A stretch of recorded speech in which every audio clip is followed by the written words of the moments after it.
Good afternoon. My name is Chloe Cole, and I speak in favor of this bill. I come to you today because our most vulnerable are being targeted by an insidious ideology that is silently and slowly propagated throughout much of Western culture. I fell victim to this ideology when I was only 12 years old, the effects of which have wreaked havoc on my entire body, and I'm still feeling the damage today, and I will for as long as I live. This is because I am a detransitioner, a former transgender child who has been through the medical transition process, not quite unlike the trans kids that radical trans activists are trying to create. I was fast-tracked by doctors who behaved more like abusers and meat butchers than medical professionals into medical transition starting at 13 when I was given puberty suppressants and cross-sex hormones before they took my breasts away from me at 15 years old. I don't know the status of my fertility. I don't know if I can carry to term. I don't know how many years this has taken off of my life. I have no idea because the medical community has failed me repeatedly at every turn. I was just a child.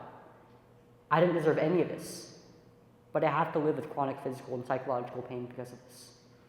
My voice will always be lower and weaker than it should be.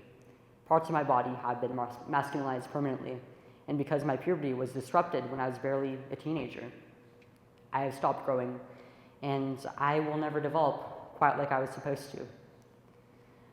I'm still suffering the consequences of the atrophy of my reproductive and pelvic organs.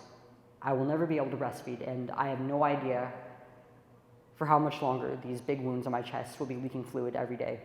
After every morning and after every shower, I have to dress up these wounds with bandages so that this fluid doesn't stain my clothing and bedding. No child and no adult deserves to go through the pain that I have.